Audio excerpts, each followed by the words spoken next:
Hello दोस्तों, स्वागत है आप सबका एक बार फिर से चैनल में। आप यहाँ पे देख सकते हैं द वॉल स्ट्रीट जर्नल का ये नोट है। यहाँ पर आप देखेंगे Iran launches barrage of missiles at Israel. Israel पर काफी बड़ा हमला किया है ईरान ने, और ये दोस्तों बहुत ही आज की तरह खबर है जो कि फैलने वाली है। और ये आने वाले समय में आप देखेंगे मिडिल ईस्ट का पूरा ही का पूरा नक्शा बदलने की भी हिम्मत रखता है। आप यहाँ पे देखेंगे कि लगभग आपके 200 बैलिस्टिक मिसाइल है जो कि इजराइल पर हमला किया है ईरान ने। ध्यान दीजिएगा इस पर। देखिए सबसे बड़ी बात यह है, यहाँ पर देखिए जब हमले किए गए हैं तो उसके पहले ही इजराइल ने अपने यहाँ जो उनका सिक्योरिटी हार्न है वो बजने लगता है, जिससे ये है कि सेफ्टी की तरफ आप बढ़ें। और सब ज्यादा से ज्यादा लोग, लगभग 90 लाख के आसपास की आबादी है इनके यहाँ, सब के सब ये बंकरों में घुस गए थे। ठीक है, ये चीज आपको ध्यान देना है। तो यहाँ से क्या हुआ है कि इजराइल के देखिए मिलिट्री स्पोक्स पर्सन है जो डेनियल हैगरी हैं। इन्होंने कहा military was not aware of any casualties in Israel. एक भी कैजुअलिटी की बात नहीं कि आप समझिए 200 से ज्यादा बैलिस्टिक मिसाइल है जो कि ईरान ने इजराइल पर फोड़े हैं, लेकिन उन पर एक भी कैजुअलिटी की बात नहीं आ रही। एक शायद यहाँ पर आई, आप देखेंगे सोशल मीडिया में देखोगे एक इंसान की मृत्यु हुई है, वो भी है कौन? तो वो फिलिस्तीनी है। आप समझ सकते हैं इससे कि आखिर ईरान का जो उन्होंने अटैक किया है कोई मतलब नहीं है इजराइल पर। इजराइल पूरी तरह से सेफ है। थोड़े बहुत देखिए जहां भी होगा तो इंफ्रास्ट्रक्चर को नुकसान होता है, लेकिन जान मान की हान हान जो है उन्हें नहीं हुई है। यूएस के सेक्रेटरी जो हैं आपके एंटनी ब्लिंकन, उन्होंने कहा US and other had effectively defeated Iran attack. यानी उन्होंने यही कहा है कि ईरान के अटैक को हम लोगों ने इफेक्टिवली यानी प्रभावी रूप से जो कि डिफीट कर दिया है। और ये सब लोगों का, एनालिस्ट का मानना मानना है कि ईरान ये सब चीजें रिटेलिएशन को प्रोवोक करने के लिए कर रहा है, यानी और ज्यादा बढ़ावा देने की ये बात कर रहा है। ठीक है। ये जो हमने बताया कि जाफरा के आसपास है जहां एक व्यक्ति की मृत्यु की बात बताई गई है। इसको देखिए आप यहाँ पर थोड़ा सा मैप में देख लेते हैं। देखिए ईरान यहाँ पर है। ईरान से आप देखेंगे, ईरान के आप पश्चिम की तरफ जाएंगे तो इराक है। इराक के पश्चिम में जॉर्डन, जॉर्डन के बगल में आपका इजराइल पड़ता है। तो ईरान से जो भी बैलिस्टिक मिसाइल फेंके गए हैं तो कुछ आपके जॉर्डन की बाउंड्री भी गिरे हैं, और उसके साथ गाजा में भी गिरे हैं। ठीक है, इजराइल में तो गिरे ही हैं। तो अब बताइए क्या इस पर कोई भी विदेशी जो सहानुभूति की बात करते हैं, क्या इस पे जो जॉर्डन पर और जो गाजा में गिरे हैं, क्या इनसे सिंपैथी नहीं है ईरान की? या जो आपके पॉलिटिशियन हैं जो इजराइल को कोसते रहते हैं, क्या ईरान की इस पर कोई जवाबदेहिता नहीं बनती है कि इजराइल पर क्यों हमला कर रहा है? क्योंकि ईरान ईरान पर डायरेक्ट अभी तक इजराइल ने देखिए कोई बम नहीं गिराए हैं।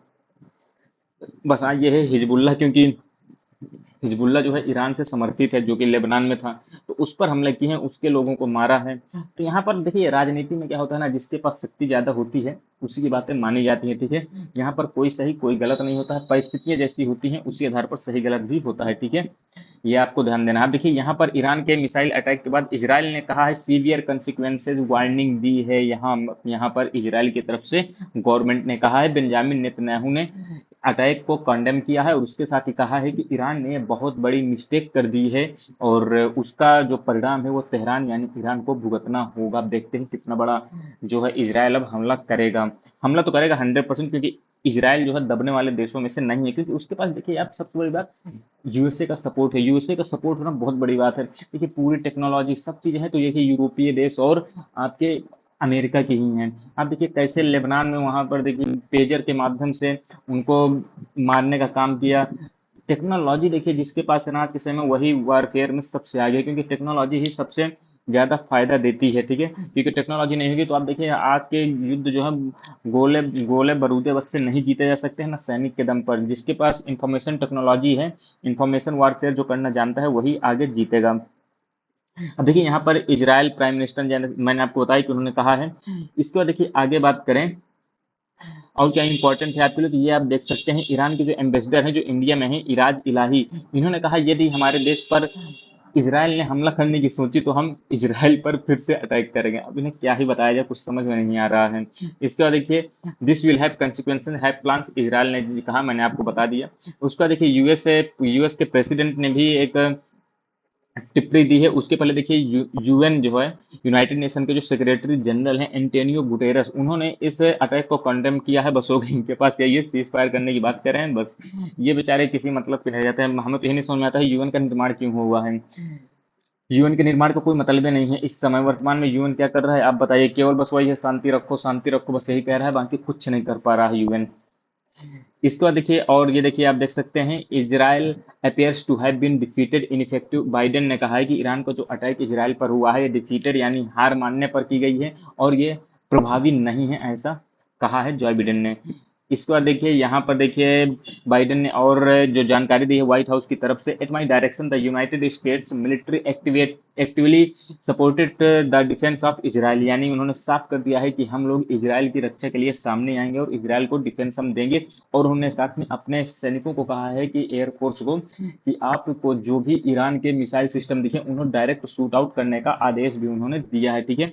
We are still assessing the impact, but based on what we know, the attack appears to have been defeated and ineffective, and this is a testament to Israel military capability. It is also a testament to intensive planning between the United States and Israel to anticipate and defend against a brazen attack.